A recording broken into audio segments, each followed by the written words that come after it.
Hola a todas y a todos y bienvenidas a una nueva entrega de Pisar a Fondo. A diferencia de vídeos anteriores, hoy vamos a hacer una entrevista coral, como ya veis, a modo de edición especial de cierre de año, en la que nos gustaría aportar nuestro granito de arena en los debates que surgen en torno a la relevancia de los movimientos sociales como ejes vertebradores de las aspiraciones de mejora de la ciudadanía y de nuestra sociedad. Nos encontramos para ello, una vez más, en el set de Marea TV, que nos cede gustosamente para grabar estas entrevistas, y agradecemos también al Ateneo Dignitat y a Pablo Moschini como editor técnico de las entrevistas que hacemos. Nos encontramos con 4 activistas sociales muy reconocidos, que son Rosa, Toni, Diosdado y Ramón. Bienvenidos a Pisar a Fondo. Hola. Bien hallados. Rosa Cañadell es activista incansable en defensa de la educación pública, licenciada en Psicología y Magisterio con muchos años, además ejerciendo como profesora de secundaria y directora de instituto. Fue delegada sindical y portavoz de USTEC y de la IAC, miembro de la comisión promotora de la ILP de Educación, cofundadora del seminario Ítaca de Educación Crítica del CIEC, y seguro que muchísimas cosas más, pero sobre todo una reconocida activista en los movimientos sociales, en los derechos sociales y en los derechos humanos también. Bienvenida, Rosa. Hola, bienvenida. Nombrar a Toni Barbará es hablar de María Blanca, evidentemente. Fue uno de sus fundadores y máximo impulsor de la misma en Cataluña, fundador y secretario de Dempeus per una Sanidad Pública, miembro de la asociación Que no pase más, doctor en medicina por la Universidad de Barcelona, con más de 50 años de experiencia en el ejercicio profesional y siempre combinados con un alto compromiso en el activismo social también. Gracias, Toni, por estar aquí. A vosotros. Diosdado Tejeda es otro ejemplo de constancia por convicción en el activismo social, actual portavoz de la plataforma Per la Pau. Fue portavoz también de la plataforma de afectats per la renta garantizada y actual miembro de la comisión de seguimiento de la ley promulgada al respecto en 2017. Durante más de 36 años de actividad profesional, además en SEAT, fue muy activo sindicalista y también fue dirigente de Esquerra Unida y Alternativa. Gracias, Diosdado, también por estar aquí hoy. Y Ramón Franquesa, pues es un reconocido activista de los movimientos en defensa de las pensiones públicas, portavoz de la COESPE, licenciado en Historia por la Universidad de Barcelona y doctor en Economía por la Universidad de Valencia, y que hoy ejerce impartiendo clases en la Universidad de Barcelona como profesor de Economía Mundial. A los 4, Ramón, Diosdado, Rosa y Toni, muchísimas gracias por estar aquí. Los 4 también son miembros de la Asociación Socialismo 21, los 4 compañeros de lucha y los 4 además amigos. Así que muchísimas gracias a los 4 por estar aquí hoy. Me gustaría iniciar el coloquio haciendo un poco de balance quizás de las luchas que se han desarrollado a lo largo de este año que va a terminar, 2024, hacer un análisis de conjunto y hablar de la problemática sectorial, ¿no? A vuestro criterio, ¿no? En este 2024, ¿cómo están las cosas en sanidad? ¿Cómo están las cosas en educación? En cuanto a la renta garantizada, en cuanto a las pensiones públicas. Y podemos comenzar, si quieres, contigo, Rosa, hablando de educación, si te parece. Vale, complicado. A ver, para situar un poco, en educación llevamos unos cuantos años de movilizaciones, unos cuantos años de malestar, unos cuantos años, yo diría, de deterioro de la educación pública aquí en Cataluña, pero también en el resto del Estado. Y eso tiene 2 patas. Una, las reivindicaciones que tienen que ver con lo que serían los recursos. La inversión pública en educación, que es de las más bajas de la Unión Europea, la segregación escolar, que es fruto de la doble red educativa, conciertos y educación pública, que en Cataluña además también somos pioneros. Esta doble red tiene como consecuencia una gran segregación escolar, que quiere decir que se concentra un tipo de alumnado en unos centros y otro tipo de alumnado en otros, con lo cual Básicamente, la educación pública se concentra al alumnado con más dificultades sociales, económicas, chavales con riesgo de pobreza, chavales que los han desalojado de la casa, etc. Toda esta problemática se concentra en unos centros y esto es negativo para todo el sistema educativo. Por lo tanto, para subsanar eso haría falta un aumento del presupuesto para educación pública, que no vaya una parte muy importante a los centros concertados y eso podría dar mejores condiciones para que el profesorado pueda hacer su actividad. Respecto a eso, ha habido el año pasado huelgas, cada vez hay más movilizaciones porque cada vez está más claro que los recursos no llegan. Y si no llegan los recursos, no hay posibilidad de mejorar la educación. Y hay otra pata que sería todo aquello que se enseña en la educación. Entonces, la última historia a partir de la LOMLOE, también a partir de la LEC, y ahora se está extendiendo, y en Cataluña, como siempre, muchas veces para lo peor somos pioneros, está toda la cuestión de la innovación educativa, que resumiendo, porque es muy complicado, resumiendo es una imposición de currículums y metodologías que no vienen del mundo de la educación, sino que vienen de la OCDE, que vienen del mundo empresarial y que básicamente se concretan en una cosa muy importante, y es el menosprecio del conocimiento. O sea, ahora lo importante ya no es aprender cosas, sino aprender a hacer cosas. Lo importante no es memorizar, sino saber manipular o hacer un vídeo, hacer una conferencia. Con todo eso lo que se está es perdiendo la capacidad de conocimiento. Y eso, en general y en particular para las clases más populares, es terriblemente negativo, porque de hecho se impide el acceso a la cultura y al conocimiento, que es lo que te permite, por un lado, continuar estudiando, continuar adquiriendo más saberes, y por el otro, conocer cómo funciona el mundo y por lo tanto poder entender las injusticias, las desigualdades, las guerras y poder luchar contra ellas. Si no tienes conocimientos, no puedes hacer ninguna de las dos cosas. Y eso ahora se está plasmando también en, por un lado, malos resultados en los PISA, en los TIMSS, etc. O sea, una cosa objetiva, que no es que sea una maravilla, pero en todo caso nos da una idea de lo que está pasando. Pero también ya las familias se están organizando. En este momento hay una plataforma por una educación de calidad, que es una plataforma de familias, de padres y madres que están preocupadísimos porque los niños no aprenden. O sea, lo que dice el PISA también lo ven los padres y madres. Y por el otro lado, hay un gran malestar del profesorado porque les obligan a hacer un tipo de actividades que ellos ven que no funcionan, pero que están impuestas porque lo dice la dirección, lo dice el departamento, porque hay que introducir programas electrónicos con las pantallas que tampoco funcionan, y todo eso está creando un malestar muy grande dentro de las aulas y además perjudica el conocimiento.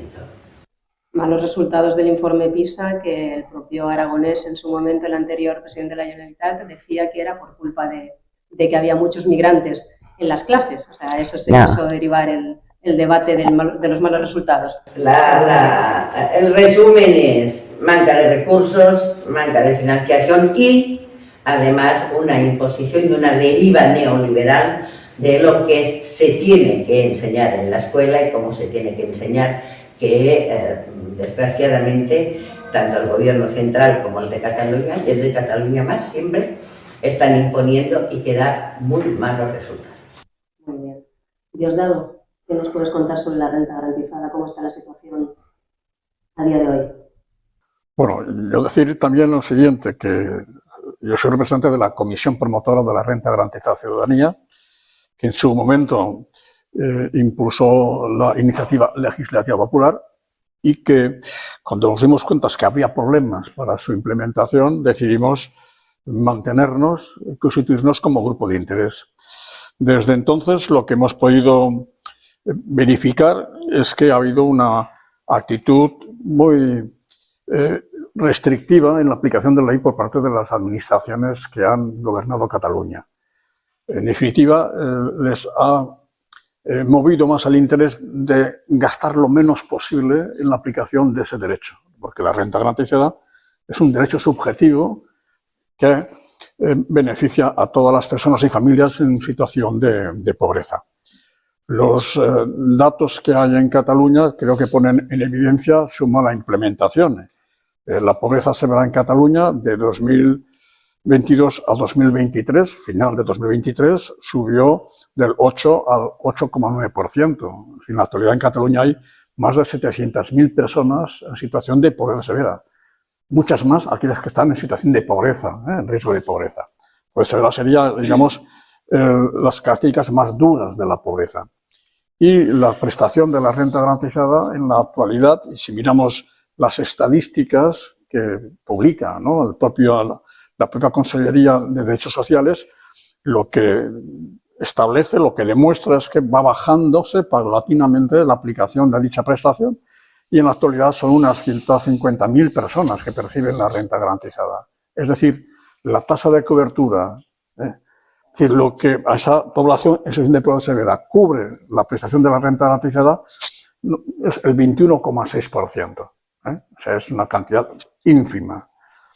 Además, tenemos otro problema añadido y es que en su día se aprobó el decreto ley del ingreso mínimo vital en 2020, luego se desarrolló la ley, una ley que tiene también muchas limitaciones, que motivó que hiciésemos propuestas de modificación que no fueron recogidas y que en la práctica, los datos ahí están, ellos hablaron en su día de que con el ingreso mínimo vital se beneficiarían 2.200.000 personas, 800.000 familias, y a fecha de hoy seguimos estando muy lejos de ese objetivo.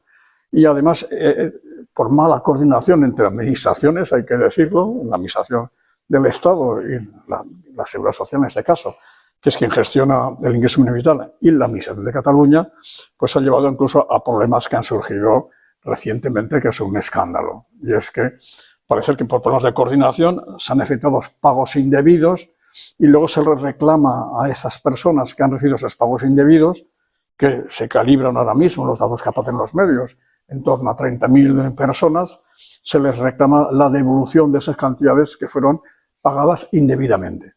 Todo eso es un escándalo porque en esas condiciones la gente no tiene la facilidad de devolver miles de euros como se les reclama y ha llevado a que, por actuaciones tanto de los movimientos sociales, de la propia comisión promotora, de la Sindicatura de Egresos de Cataluña, que también ha hecho una resolución al respecto, y porque hay una legislación, una jurisprudencia que nos favorece, que establece que cuando se hace un pago indebido por responsabilidad de la administración, esta no puede exigir la devolución a la persona afectada. Y más esa jurisprudencia, que haya diferentes sentencias, es lo que explica que, bueno, recientemente la propia Consejería de Derechos Sociales de Cataluña ya ha anunciado que va a aplicar una amnistía a las personas que percibieron dichos pagos. Nosotros ya dijimos, no es una amnistía porque no son ellos los responsables, sois la administración, lo que se trata es que hagáis una condonación de esa cantidad. Y ahora mismo los últimos datos que aparecen es que se está pendiente de que haya presupuestos de la Generalitat que, acompañada de la Ley de Medidas Fiscales, establezca que no debe abonarse, no debe devolverse esas cantidades, pero parece que hay problemas ahora mismo con la gestión de dichos presupuestos y parece que está considerando el Gobierno de la Generalitat hacer un decreto al respecto que también tiene que ser aprobado por el Parlamento. Con lo cual, como veis, es una situación muy complicada y todo eso nos ha llevado, y bueno, ya termino con este tema, a que por parte de la Comisión Promotora ya venimos desde hace tiempo. Primero, exigimos que hubiese una auditoría de la implementación de la ley, cosa que hasta la fecha no se ha hecho. Llevamos varios años exigiendo esa auditoría. Dos, hicimos propuestas de modificación de la ley, algunas se han recogido, como acortar el plazo de carencia de 6 meses a 2 meses.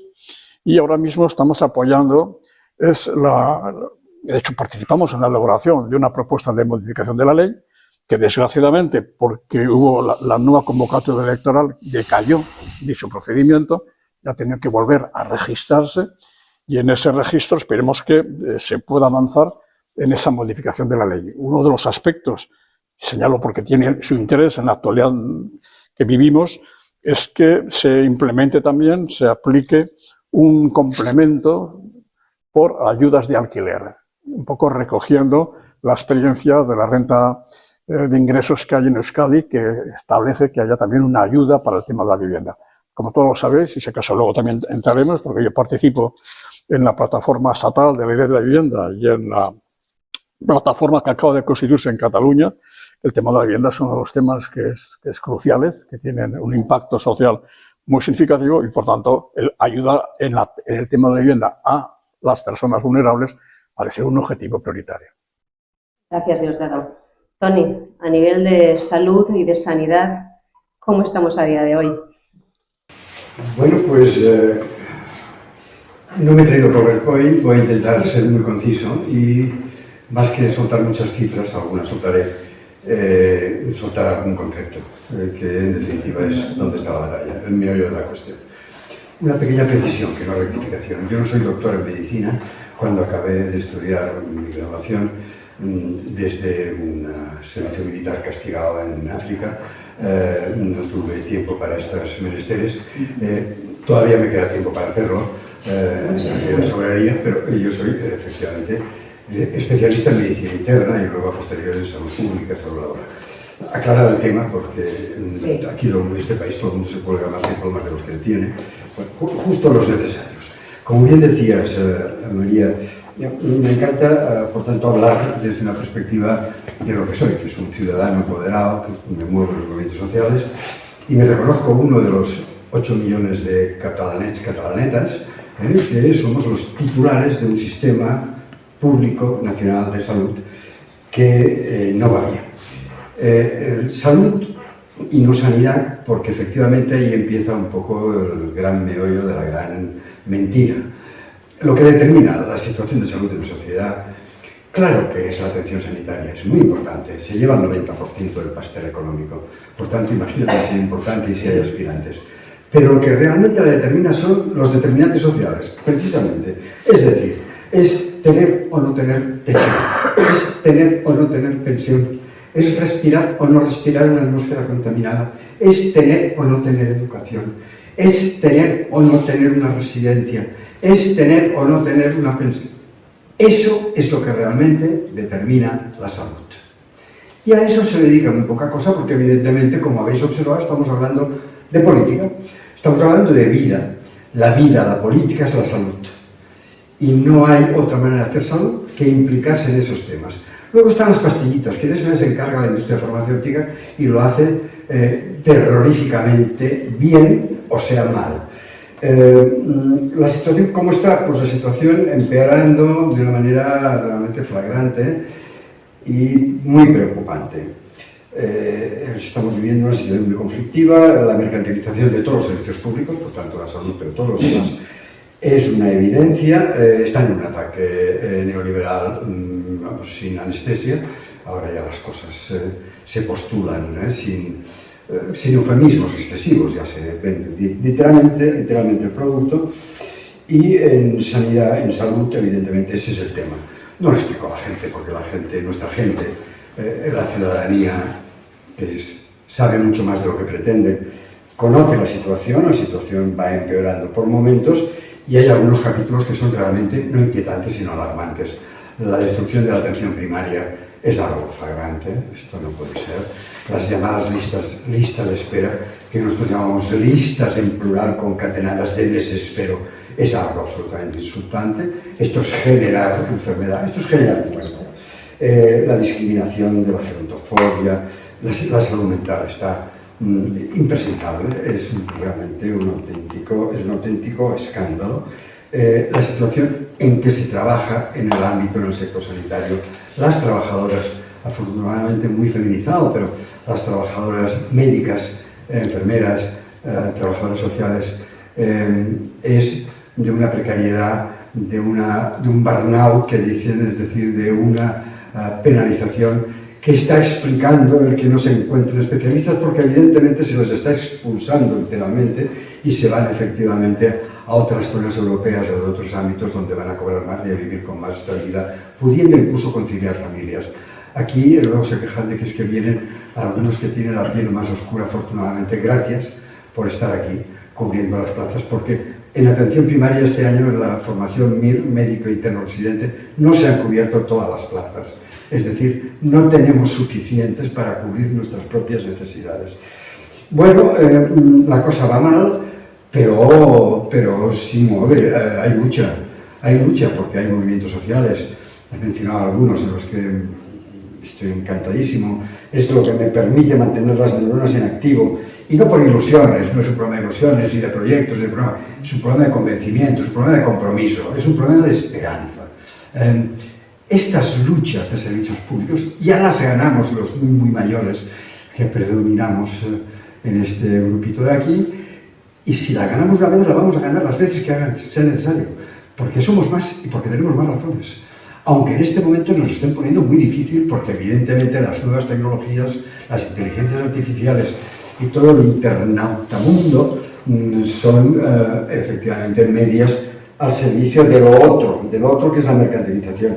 Pero el día 7 de abril hubo una salida en Barcelona con 25.000 personas, diga lo que digan los medios, que salimos a luchar y a clamar que hay que destinar los recursos a la salud y a la sanidad pública, y no a comprar armamento ni a regalar armamento. Y ahí estábamos, aunque luego nos contó la Guardia Urbana y éramos menos de la 10ª parte. Y voy, ya nos digo otros. Hay cambios algunos inquietantes, preocupantes, como hay un traslado de competencias en el ámbito sanitario a las comunidades autónomas, para bien, pero también, desde luego, para lo muy mal. En este momento hay una competencia feroz entre Madrid y Cataluña, a ver quién lo hace peor, a ver quién mandó más indicaciones para mantener a la gente mayor muriéndose en las residencias durante la COVID, quién hizo más maravillas privatizadoras por debajo mano con toda la epidemia COVID para hacer cosas no solo ilegítimas, sino ilícitas. Esa es una competencia dramática. La corrupción, no hace falta que os la mencione, es vergonzante. Y efectivamente en Cataluña hemos cambiado de consellería. Lo que pasa es que creo que del Balcells a la Pané, la cosa se está incrementando en cuanto a preocupación, porque son fieles cumplidores de un modelo economicista neoliberal. Dicen que hay infrafinanciación, es cierto. La sanidad, como la educación, como los servicios públicos en general, están infrafinanciados, apenas llegamos al 6%, se propone llegar al 7%, más o menos, que sería lo europeo, para los próximos años, en todo caso. Nosotros estamos porque se dedique más financiación, pero estamos sobre todo por crear trazabilidad, marcar el dinero público. Cada euro público que viene de los presupuestos generales que paga la gente que paga impuestos, es decir, las trabajadoras, que tienen mucho dinero, ya sabéis que no pagan impuestos. Bueno, pues ese dinero público, cada euro, hay que seguirlo a través de una espiral de opacificación donde te pierdes como una bolita del thriller para ir a saber dónde acaba. Y acaba en Cataluña, pero también en el resto del Estado, pues muchas veces, la mayoría de las veces, en empresas privadas de lucro absolutamente mercantil. Y eso no se puede seguir tolerando, aunque le llamen colaboración público-privada, que no lo es, porque es privatización, es meter la mano en el cajón de lo público para mandarlo a beneficios privados. De forma, en algunos casos, ilegal y en algunos casos ilegítima. Con una impunidad y sin una aplicación de normas correctoras que clama al cielo. No callaremos, estamos en eso y estamos comprometidos en esas cosas. La salud mental, la he mencionado, es una cuestión absolutamente imprescindible. Y oye, lo dejo para seguir hablando luego. Sabemos que cuando se lucha se consiguen cosas. Y cuando nos dicen, pero Toni, tú a tus años sigues estando en esto, ¿no te has dado cuenta que esto no sirve para nada? Debo contestarles, clavando en su pupila mi pupila azul, que esto es lo único que realmente sirve para algo y que no pueden ni imaginarse cómo estarían las cosas de no haber movimientos de receta, de lucha contra el euro por receta, por la mercantilización del Big Data sanitario y la venta de los datos. No pueden ni imaginarlos. Estamos más vivos de lo que dicen y piensan. Salimos pocos en los grandes medios de comunicación. Por eso estamos tan a gusto, y acabo aquí, lo dejo para luego, si acaso, con estas compañías de compañeras, compañeros fraternales en la lucha, donde nos reconocemos.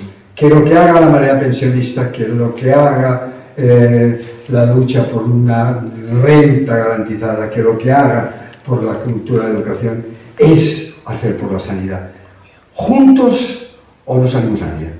Luchar es salud. Eso es. Gracias, Toni. Vale. Ramón, contigo ya estuvimos hace unas semanas haciendo una entrevista sobre las pensiones públicas, pero cuéntanos un poco de nuevo sobre las pensiones y quizás también, pues como profesor de Economía Mundial aquí en la Universidad de Barcelona, ¿cómo está la economía a día de hoy? Porque las cifras macroeconómicas nos pintan, ¿no?, que son buenas y que son positivas, pero luego cuando a pie de calle la microeconomía, la economía de las familias, sigue habiendo, como decía Diosdado, muchísimas familias y muchísimas personas en situación de vulnerabilidad. ¿Cómo está la situación? Mira, María, yo, siguiendo la estela de lo que nos ha comentado Toni, yo empezaría por lo positivo, ¿no?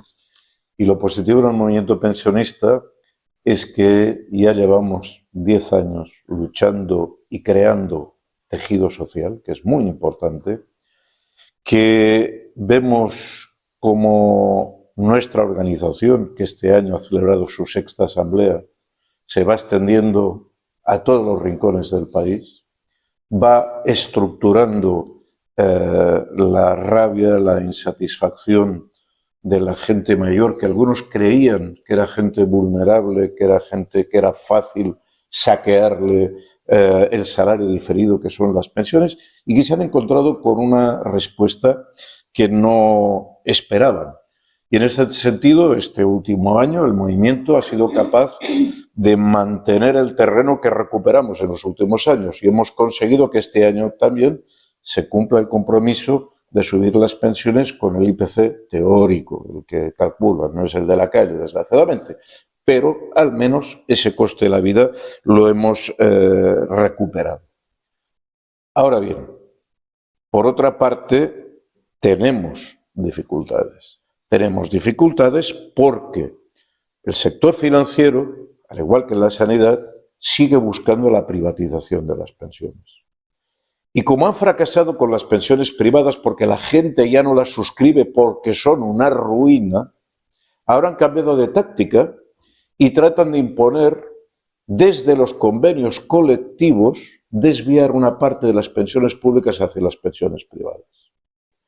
Este acuerdo, de momento, se ha aplicado muy poco por el movimiento pensionista, pero también porque muchos sindicalistas, muchos trabajadores, incluso de aquellos sindicatos que aceptaron ese juego, se han negado a ello, luego en su sector, sea el metal, sea otros sectores, en los cuales no han podido meter esa cuña, pero que es una cuña muy peligrosa, porque todo el dinero que se desvíe de las cotizaciones sociales pone en peligro las pensiones actuales, pero sobre todo pone en peligro las pensiones futuras de esos trabajadores que no han decidido nunca eso, cuyos sindicatos jamás en un congreso han decidido ese desvío, pero que luego, detrás de las bambalinas, se cede a la presión de los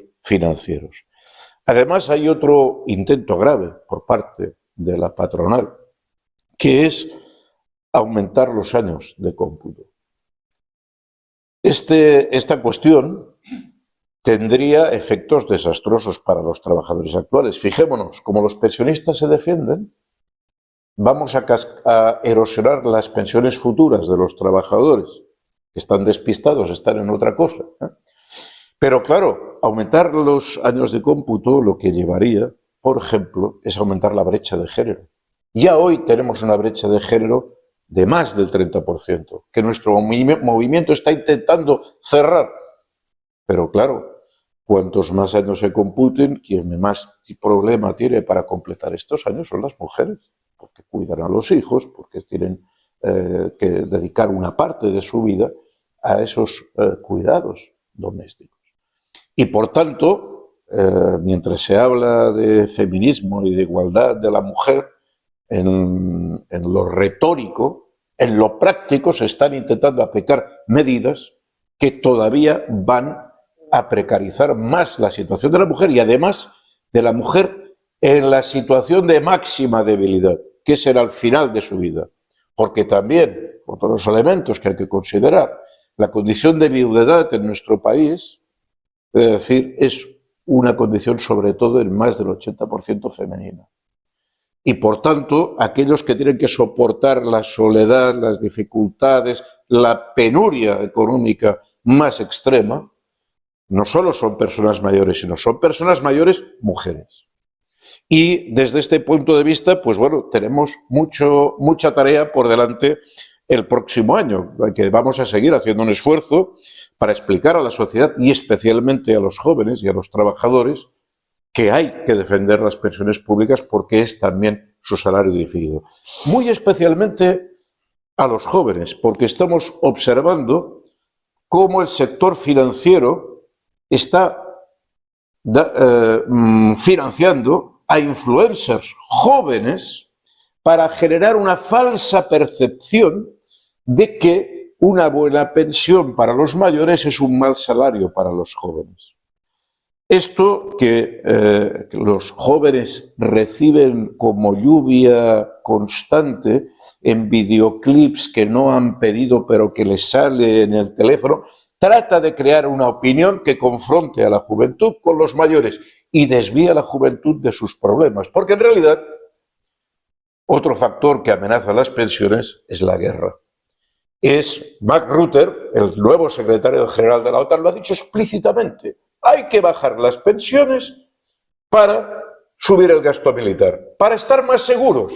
Y yo me pregunto, ¿seguros dónde? ¿En el cementerio? Cuando no nos atiendan en sanidad y cuando no tengamos suficiente pensión. Pero claro, esa seguridad que ya es crítica para los mayores, ¿qué es para los jóvenes? Para esos jóvenes que ese mismo tipo está reclamando que reinstauren el servicio militar. Y yo me pregunto, ¿por qué no hay influencers que estén entre la juventud denunciando esta cuestión? En lugar de centrarse en... Porque, claro, las visualizaciones se pagan. Y la pagan oscuros financieros que nunca dan la cara. Y la sufren la gente sobre la cual cae la propaganda. Nosotros somos conscientes de que este año es difícil. No voy a entrar en el tema económico porque son muy claros los datos de que este año la situación va a empeorar en toda Europa. Ya ha empeorado en Alemania y en la medida que Alemania es la locomotora de Europa, esto lo vamos a pagar todos los demás sin lugar a dudas. Y el problema es ese recorte, ese retroceso, ¿quién lo va a pagar? Nosotros lo tenemos claro. Vamos a intentar que lo paguen los financieros, los que se llevaron el rescate bancario. Vamos a intentar que no lo pague la gente común. Y por eso vamos a hacer una campaña exigiendo defender las pensiones mínimas. No se ha cumplido el compromiso de hacer una auditoría de lo ingresado y gastado en pensiones, pero se hizo una auditoría parcial para 2 años. Y resultó que habían desviado 125.000 millones de las cotizaciones de las pensiones para otros gastos. Nosotros planteamos, con ese dinero, inmediatamente hay que subir la pensión mínima a nivel del salario mínimo. Y hay que mejorar las condiciones precisamente de los pensionistas, de todos, por el coste de la vida, pero especialmente de aquellos que tienen y aquellas que tienen, porque sobre todo son mujeres, pensiones más bajas. Y en este sentido, pues seguimos trabajando con la gente que conseguimos asociar, creando buen rollo dentro del movimiento social, cosa que cuesta mucho porque desde el exterior intentan generar confrontaciones, diferencias, problemas entre comunidades, problemas entre sectores laborales, pero el movimiento de momento ha demostrado que es capaz de organizarse de manera transversal y de manera extensa en todo el territorio del Estado y de manera optimista, porque estaremos al final de la vida, pero muchos de nosotros la seguimos viviendo con la misma ilusión que cuando teníamos 18 años, y esta batalla la vamos a dar y probablemente la vamos a ganar. Queremos. Sí, claro. Sí, es que has hablado de los youtubers, de los jóvenes. Yo pienso que por eso la educación es tan importante. Hace falta un contrapeso a toda esta ideología. Pensad que el profesorado de institutos nos está contando que los chavales cada vez son más masclistas, más machistas, que cada vez son más derechas, que algunos que se levantan gritando ¡Viva Franco! O sea, todo eso tiene que ver con la falta de información, de conocimiento. No saben, o sea, la memoria histórica en nuestro pasado reciente no tienen ni idea. O sea, ¿cómo van a enfrentar la ideología de los youtubers, de Vox, de la extrema derecha, si no tienen conocimiento, si no saben qué fue la República, si no saben qué fue la Guerra Civil, si no tienen ni idea del franquismo? Jóvenes de 23 años que te dicen que el franquismo trajo la modernización a España. O sea, todo eso tiene que ver con lo que se hace en los centros educativos. Entonces, es muy importante la cuestión ideológica que nos la están robando a partir de la privatización, a partir de la entrada de todos los programas educativos virtuales, que evidentemente tienen un sesgo ideológico, y a partir de ese tipo de metodologías que lo que hace es no dar conocimientos para poder entender todo eso y hacerle frente. Si la escuela, las familias también, pero la escuela es uno de los puntales para poder enfrentar todo eso, y para eso la escuela tiene que ser pública. Y nos estamos encontrando que cada vez la privatización es más grande. En Cataluña hay más universidades privadas que públicas en ese momento. Este año, 30.000 alumnos de formación profesional se quedaron sin una plaza pública. En Barcelona, el 40%, solo el 40% o 42% de nuestros alumnos pueden acceder a un centro público, porque no hay, porque se dedicaron a concertar en vez de hacer nuevos colegios. Todo eso tiene una repercusión ideológica muy importante, tanto la metodología como las pantallas, los programas, como la privatización. Es evidente que en un colegio del Opus, que además pagamos entre todos y todas, dan un tipo de ideología que ayuda a los youtubers a todo eso. Por lo tanto, la cuestión de la educación, en ese momento además, que nos espera un futuro muy complicado, es muy importante. ¿Cómo se van a enfrentar los jóvenes a este futuro? ¿Cómo se van a enfrentar en él, no a la guerra, si no entienden lo que está pasando? Si nadie les explica qué pasa en Palestina, qué pasa en Ucrania, por qué se pelean, qué es lo que hay detrás. Todo eso es imprescindible que los jóvenes salgan para poder enfrentar este futuro y hacerle frente y poder cambiarlo si es posible. Sí, luego que no nos extrañe las encuestas que han salido últimamente donde dicen que si solo votaran a los jóvenes de 18 a 24 años, prácticamente en todas las comunidades autónomas, quitando Cataluña, Euskadi, Galicia y poco más, votarían a la ultraderecha. ¿No? Claro, que no nos extrañe y es por esto que tú dices. Claro. Tony. No, yo es muy breve las cosas que van saliendo, que es muy rico. Y hay una cosa que me sorprende muy agradablemente, es que todos somos capaces de implicar el libro de delante de la de al lado, porque estamos hablando exactamente del mismo libro. Y esto es algo importante. Si alguien se piensa que el tema de la sanidad la van a resolver las batas blancas, los médicos están absolutamente equivocados. Estamos hablando es un tema absolutamente decidido por la ciudadanía empoderada, o lo van a decidir los que están ganando, es decir, los que están ganando la lucha de clases. Yo, tres cosillas muy breves. Una, estamos organizados con muchos esfuerzos, pero estamos también organizados como marea pensionista en una coordinadora estatal, donde podemos constatar que en gallego, que en euskera, que en castellano, que en valenciano, las técnicas, tácticas, estratégicas son las mismas. Es la aplicación del neoliberalismo más brutal y más violento. pero también deciros en un ámbito como este, que es inusualísimo, de que se están dando circunstancias que no se mencionan, que no salen en los grandes medios, ni en los grandes papeles, ni pantallas, y es que se están viviendo situaciones de auténticas reversiones de cosas privatizadas. En el País Valenciano, durante la etapa anterior, con un gobierno de izquierdas o progresista, que fue izquierdas y fue progresista, fueron capaces de desprivatizar un gran hospital como Alcira, que ya pertenecía, ahora sería Quirón Salud, que es el monopolio que se lo está quedando todo, entonces en aquel momento era Fresenius, y desprivatizaron eso con unas luchas tremendas y lo consiguieron. Y hay dos hospitales más desprivatizados detrás, está Torrevieja, está Elche, Vinalopó, y siguen en esa lucha. Si se puede desprivatizar en el País Valenciano, ¿por qué no se puede desprivatizar en Cataluña? Pregunto. Porque se puede. Es más, si se cumpliese la Ley General de Sanidad, que no se cumple, antes de hacer cualquier concertación externa, debería demostrarse que el servicio público no puede, no es capaz de resolver la papeleta. Cuando resulta que nos demuestra la realidad que cuando pintan bastos, cuando viene una pandemia como la COVID, cuando uno tiene la mala suerte de coger una enfermedad oncológica cancerosa, cuando uno tiene SIDA, cuando uno tiene un problema serio, quien te saca las castañas del fuego es sistemáticamente el público. ¿Por qué? Porque hay una gente que van ascendiendo en tanto en cuanto como peor, como más se degrade la pública, más bien le va a la privada y más aumentan eso que llaman mutuas de salud. Increíble, porque aparte de los anuncios, que son una elaboración publicitaria de altos vuelos, realmente es puro teatro, porque está picando, en este momento otra vez estamos en la lucha Cataluña-Madrid, en el 35% de gente que tiene doble aseguración, o sea, doble aseguranza, que tiene su derecho por una cartilla sanitaria, y además para cubrirse, per cubrirse una mica millor, més val tenir una mutua privada que aquests et venen de seguida.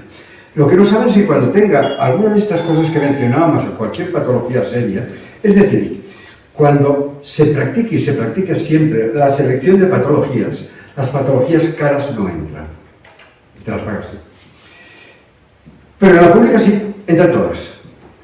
Lo que no saben es que cuando hacen selección de clientes, usted con su edad y con sus antecedentes, usted no entra.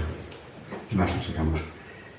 Y en la pública entran todos, entramos todas y todos. Ahí estamos todas. Esa que es la que no es eficiente, esa es la que realmente nos saca las castañas del fuego.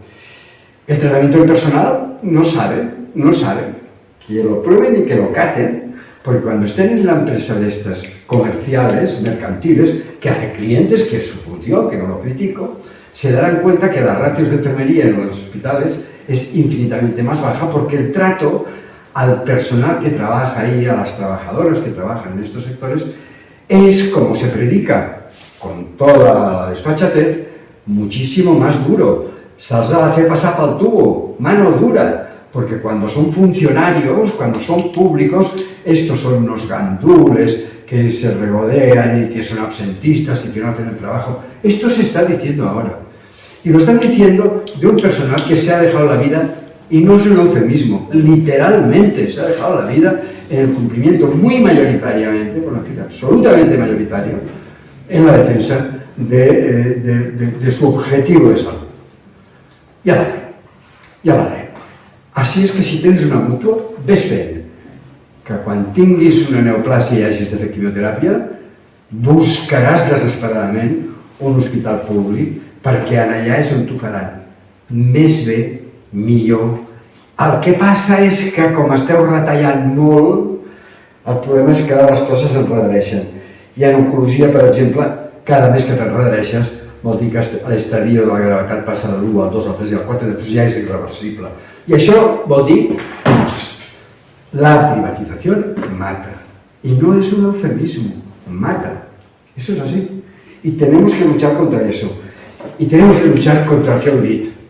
O entendemos que no puedes pretender hablar de salud en un mundo planetario donde nos están preparando la tercera guerra mundial de una forma violenta y donde yo dice, y ahora este hombre, ¿por qué me saca Gaza?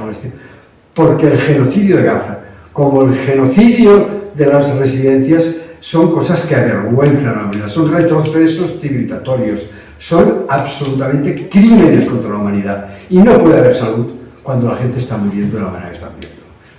Y o lo entendemos así, o nos conformaremos pensando que como te has hecho una mutua low cost, pequeñita, con 15 euros te van a salvar tus problemas de salud. Perdona, además de tener algún dinerillo que debes tener, eres bastante ingenuo, quizá un poco tonto. Así es. Diosdado. Bueno, yo creo que es una cosa que es importante, que los que estamos aquí, que participamos en objetivos de lucha social, también somos conscientes de que la batalla no la vamos a ganar únicamente cada movimiento por su cuenta. Los derechos sociales, defendemos nosotros, son de la ciudadanía y, por tanto, necesitamos tener una coordinación, una estructura de mutuo apoyo, solidaria, para afrontar esos objetivos. De hecho, en Cataluña constituimos en su momento lo que fue la Alianza de Marillas de Movimientos Sociales. Posteriormente ampliamos dicha alianza a lo que es la Coordinadora de Movimientos Sociales y Sindicales de Cataluña, donde ahí se incorporaron también algunos sindicatos, en este caso alternativos, como ya como COVAS, pero sobre todo en esa coordinadora pues está María Blanca, está María Pensionista, está la Comisión Promotora de la Renta Garantizada, está la coordinadora de Residencia 5+1, que es una batalla muy importante ante todo lo que pasó, ¿no? La discriminación de las personas mayores durante el COVID, está la plataforma SAT, etcétera, etcétera. Y también está, y hay que decirlo, la plataforma por la paz contra las guerras OTAN, ¿no? Que se constituyó cuando hubo la cumbre de la OTAN en España hace 2 años. Y aquí yo quiero señalar el tema porque es más, lo requiere. La situación que hay en estos momentos es muy grave. No solo está el riesgo, ¿no?, que dice Tony con toda la razón, de la posibilidad de que esta escalada bélica pueda llegar a la Tercera Guerra Mundial. Es que ya en la práctica las consecuencias de la implicación de España en la guerra que hay en el este de Europa, donde no se ha consultado al Congreso de Diputados, no se ha consultado a la ciudadanía, donde se han incrementado los presupuestos de los últimos años hasta el orden de los 27.000 millones de euros, como informa el Centro de las, no solo lo que es gasto del Ministerio de Defensa, sino otros gastos que están por otros lados, pero que van a lo mismo, ¿no?, que es el gasto militar. Todo eso tiene una repercusión tremenda, y es porque todo eso conduce a que se recorta el gasto social en todo, en educación, en salud, en pensiones, en todo lo que sea gasto social se recorta. Pero aquí lo grave es que, lo decía también en este caso aquí Ramón, es que la propia OTAN, al servicio en este caso de los intereses de Estados Unidos, si habéis mirado las declaraciones que han hecho los grandes presidentes que han habido en Estados Unidos, todos han estado machacando de que los países de Europa tienen que aportar mucho más al gasto de la OTAN. Bueno, pues salió esas declaraciones de este nuevo secretario general de la OTAN, Mark Rutte, en que habla ya no solo de llegar al 3% del PIB, sino del 4%. Todo eso es una barbaridad, por lo que significaría si lo dejamos pasar. Pero es que la implicación de España a través de la OTAN en esa guerra en el este de Europa ha tenido también otros costos que son brutales, que no lo analizamos, no se analiza. La Unión Europea estaba en una crisis económica importante, especialmente en Alemania. Si os acordáis, hace un par de años se disparó la inflación, el costo de la vida. ¿Por qué se disparó la inflación? Porque se sancionó a Rusia, que Rusia era una exportadora de energía barata, con lo cual eso facilitaba que lo que aquí se produjese se producía mucho más barato y pues era más competitivo. Y cuando eso se carga, pues lógicamente se dispara el coste de la vida. Pero además ha tenido otras consecuencias, sobre todo Alemania, y es que ellos exportaban mucha producción a Rusia, ahora no lo pueden exportar como consecuencia de esas sanciones.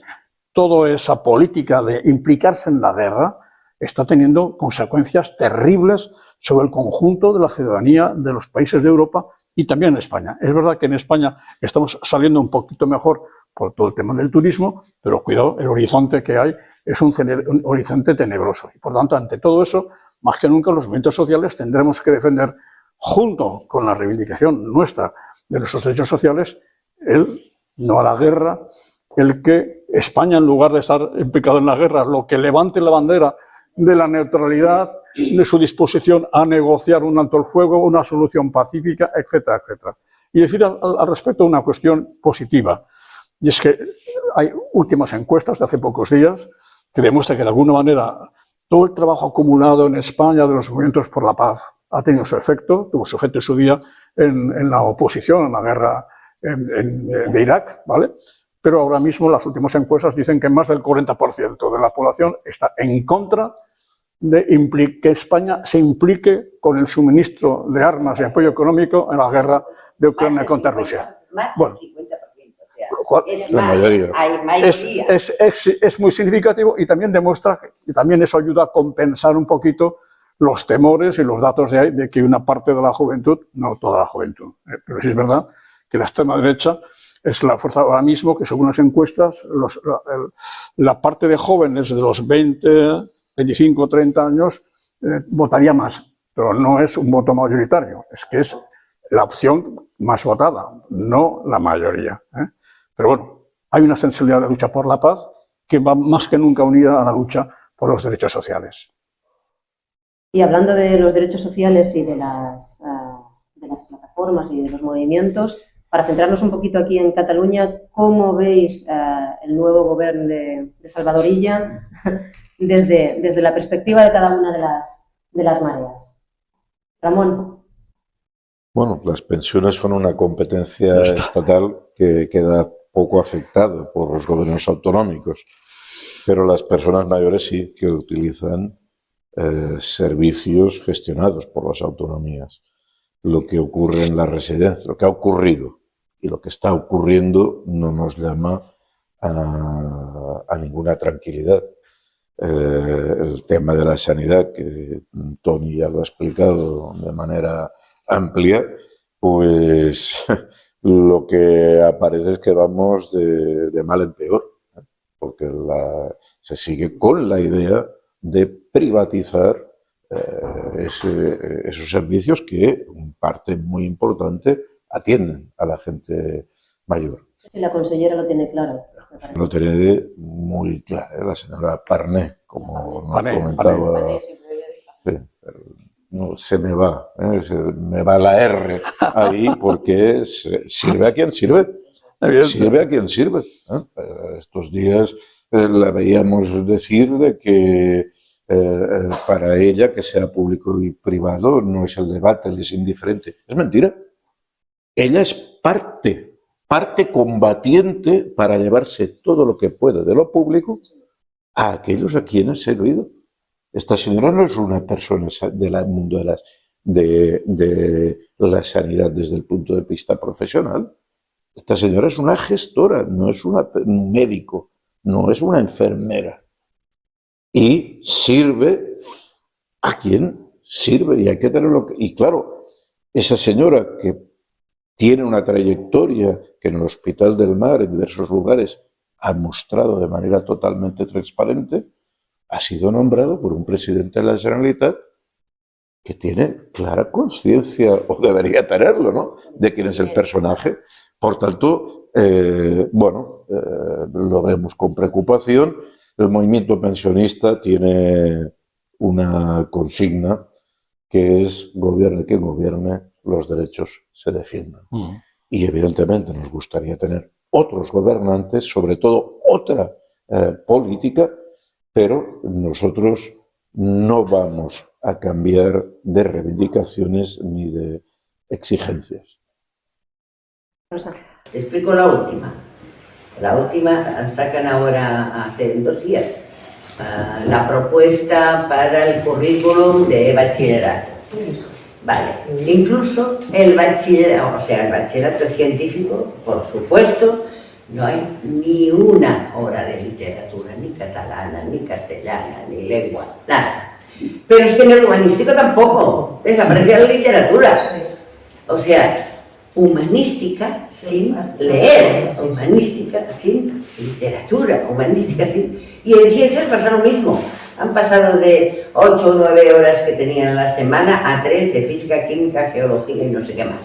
O sea, vamos a ver, una cuestión tan evidente, y eso no tiene nada que ver con el dinero, o sea, no es solamente la cuestión del dinero y de privatizar, o sea, o bien es ideología pura y dura, con lo que yo decía, o sea, que como más tontos sean los jóvenes, como menos sepan, como menos entienden, como menos reflexionen, como menos espíritu crítico tengan, mucho mejor, pues si los vamos a tener ahí más calladitos, o realmente son ignorantes.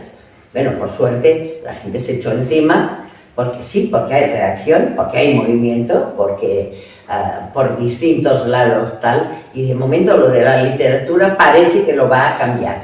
Pero ¿a quién se le ocurre? ¿A quién se le ocurre? O sea, es que es una cuestión de sentido común.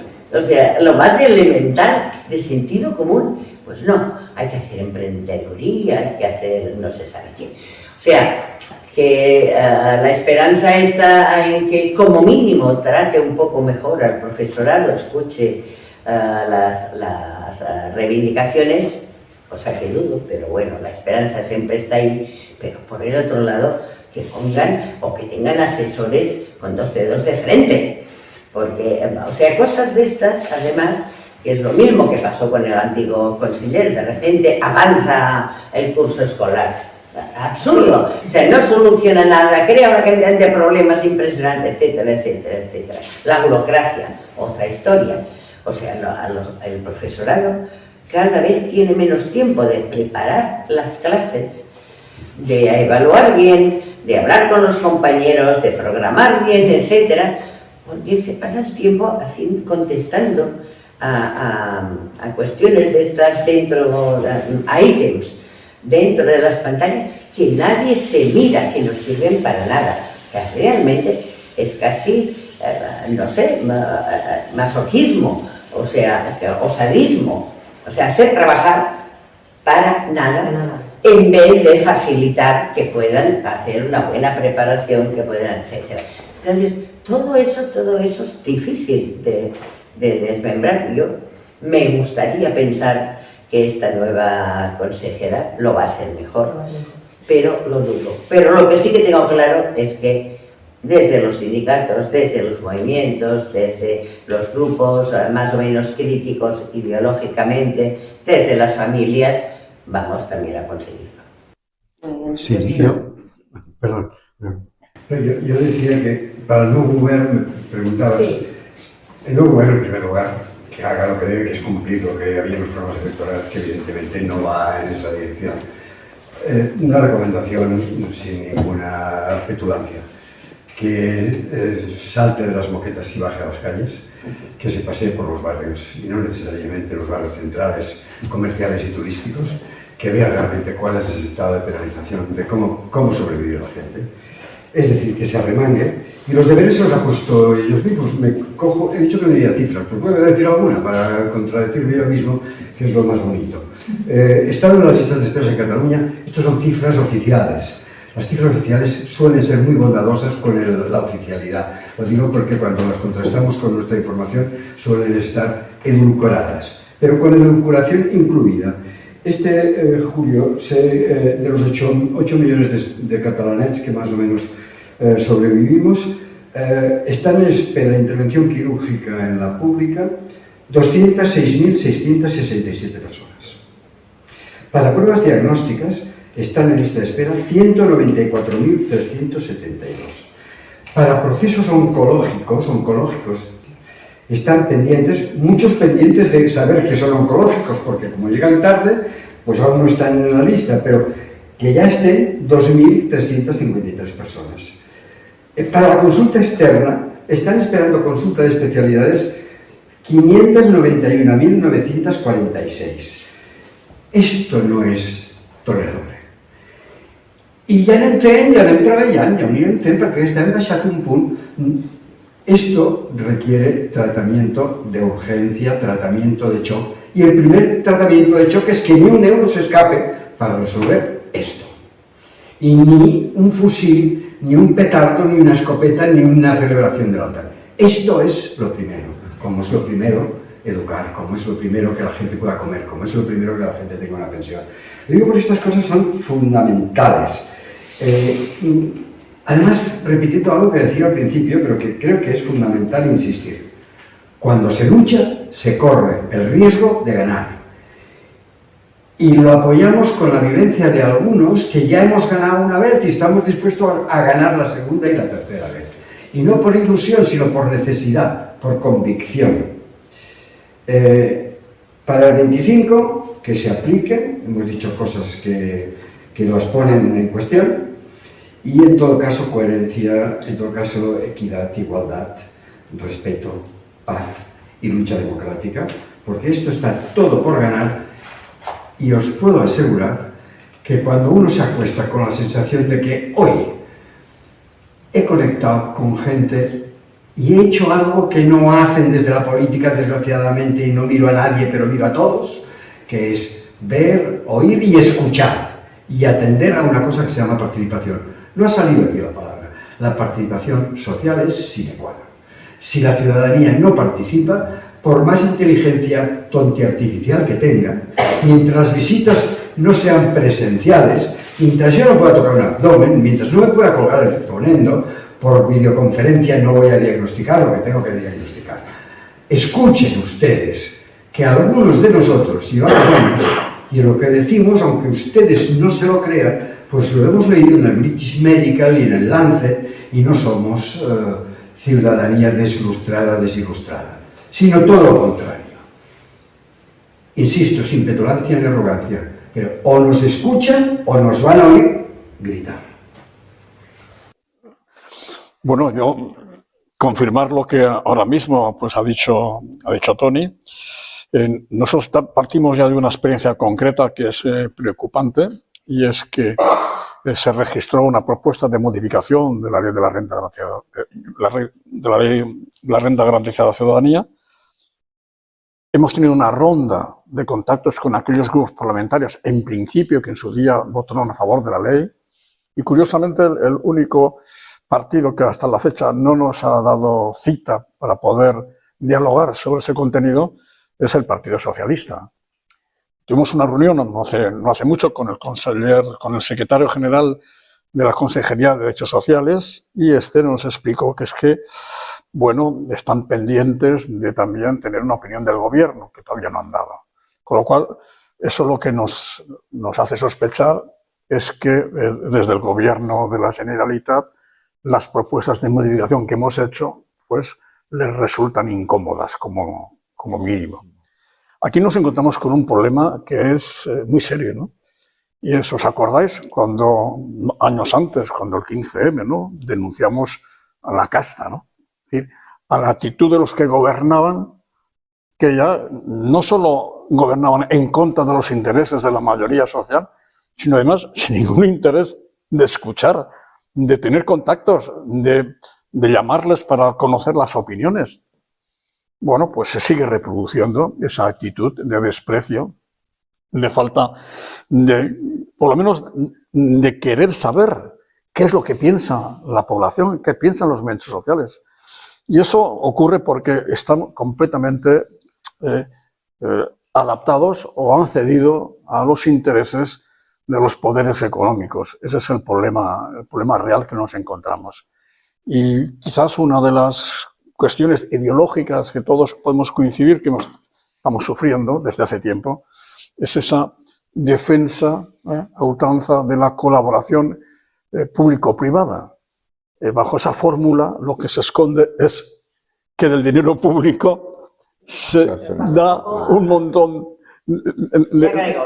a lo privado. La trazabilidad de lo privado, hasta ahora ¿vale? está clara. Y curiosamente, sobre ese concepto, además, es que ese concepto, desgraciadamente, hay que decirlo, ha penetrado a sectores incluso que se reclaman de la izquierda alternativa, que estaban en el gobierno del ayuntamiento cuando la alcaldesa era la señora Ada Colau.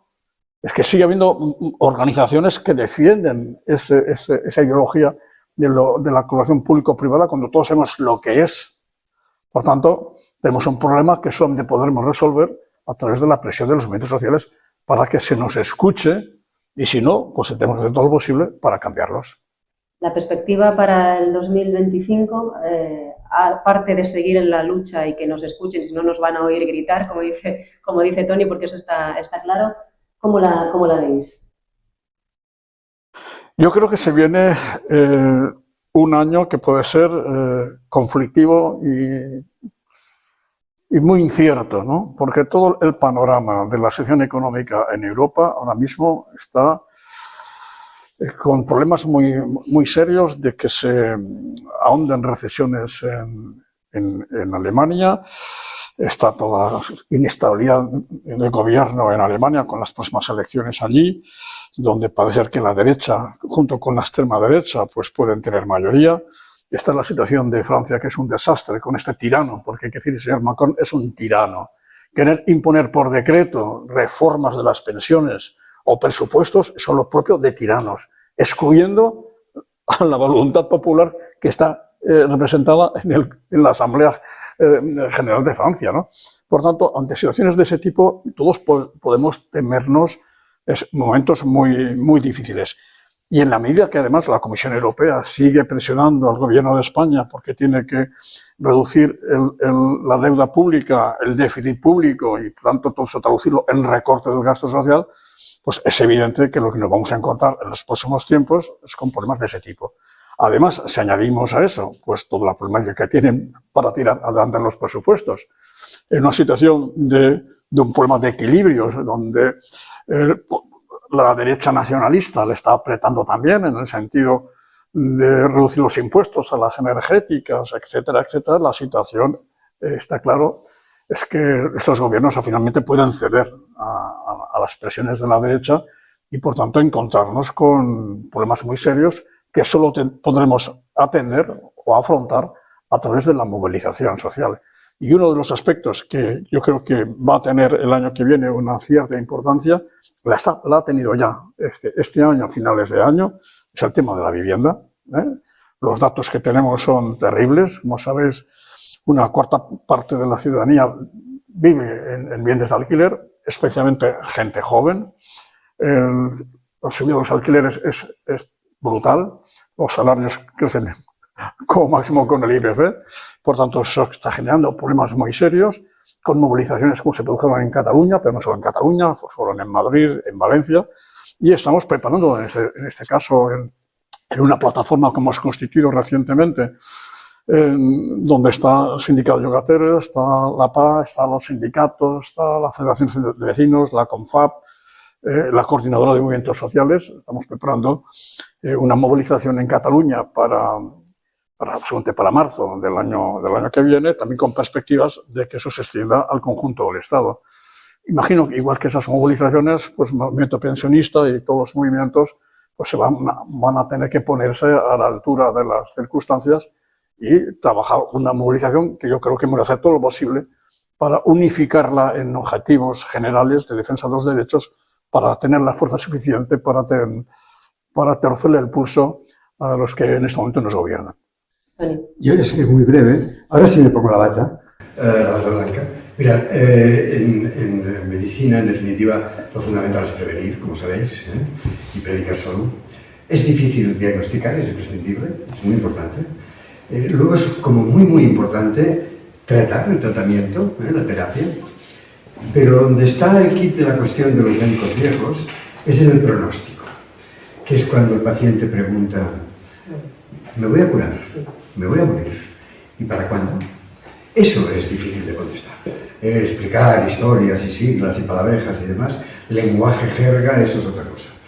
Cuando pregunta perspectivas para el 25, pronóstico, pues mire usted, no le puedo dar un buen pronóstico. Tenemos que cambiar las cosas por donde está funcionando en el 24. Tenemos que revertir estas cosas que ya hemos dicho que no son colaboraciones, son sanguineras, sanguijuelas, son lo que chupa de lo público, en definitiva. Son, en definitiva, nuestras batallas cotidianas para sobrevivir. Tenemos que imponer la paz, aunque no quieran. Tenemos que imponer la lucha contra la violencia, aunque no quieran. Tenemos que hacernos oír, aunque no quieran. En definitiva, nos queda un año difícil, pero el compromiso es precisamente también ese reto. Está todo por ganar. Y podemos ganarlo porque no estamos trabajando, María, ni para tu generación, afortunadamente, que nos precede, que te precedemos. Estamos trabajando por tus hijas y tus hijos, nuestras nietas y nuestros nietos, estamos trabajando por el planeta, estamos trabajando por el futuro. O se lucha o no hay futuro. Bueno, estoy de acuerdo en que vienen tiempos difíciles, evidentemente, que no parece que haya mucha luz por donde van a cambiar las cosas, pero sí que desde la oposición, desde el movimiento, sí que veo pequeñas esperanzas.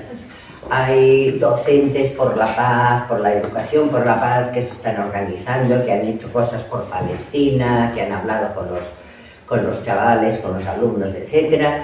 Hay otro grupo que se está organizando de docentes por la vivienda. Un poco el lema es: si no tienen casa no pueden estudiar, o algo así más o menos, lo cual, o sea, intentar juntar la lucha por la vivienda con lo que les pasa a los alumnos que tienes ahí, y no obviar eso y dedicarte a hacer, yo qué sé, una pirámide en cartón. Y finalmente también el hecho que haya más familias que se están implicando en que la escuela tiene que dar conocimientos y dejarse de pamplinas, todo eso junto, yo creo que es una pequeña esperanza de que las cosas vayan a cambiar, que familias, profesorado y yo creo que sociedad en general se está dando cuenta que la educación es básica, que la educación es fundamental y que hay que cambiar este rumbo. Gracias, Rosa. Ramón, para terminar. Bueno, desde luego el pronóstico económico es negro, pero hay que buscar la botella medio llena, porque eso es lo que nos puede empujar, lo que nos debe empujar, estimular a levantarnos, a asociarnos con las personas que tenemos al lado, sea una plataforma pensionista, no sé, de vecinos, un colectivo de trabajadores o trabajadoras, una comunidad en un territorio, un colectivo de campesinos, porque asociados en ese escenario tan grave podemos imponer otro relato y podemos imponer otro futuro. El porvenir es negro, pero claro, también esto muestra otra cuestión, y es que ellos no tienen futuro. No tienen otra cosa que decir a nuestros jóvenes que deben ir a la guerra y que deben aceptar vivir peor que sus padres. Bueno, frente a esto, nosotros queremos reivindicar, estamos luchando precisamente para recordarle a la gente, como ha dicho Tony antes, es que luchamos una vez y ganamos. Y por tanto, cuando se nos decía que eso era imposible, era echarse contra una pared, no. Depende de la gente, de las personas que nos están escuchando. Depende de si aceptan ser saqueados, que les quiten la salud, la pensión, el salario, o deciden unirse con el vecino, con su comunidad, con sus compañeros de trabajo y ponerse en pie, porque en pie somos la inmensa mayoría. Y aquellos que usufructan, que roban de las pensiones, de la sanidad, de la educación, son una exigua minoría, muy bien organizada, con una campaña mediática enormemente potente, pero minorías. Y nosotros somos la ciudadanía. Lo positivo es que quizás en el 25 despertemos. Y si no despertamos en el 25, será en el 26 o en el 27. Pero aquí nos van a coger luchando. Aquí vamos a seguir todas y todos. Pues hasta aquí este coloquio de Pisar a Fondo. Muchísimas gracias a todos, a Tony, a Rosa, a Diosdado, a Ramón por estar aquí. Yo creo que no he tenido un lugar mejor en el que pasar esta mañana, en muy buena compañía. Y a todas las que nos estáis viendo y a todos los que nos estáis viendo, pues muchas gracias y nos vemos el año que viene.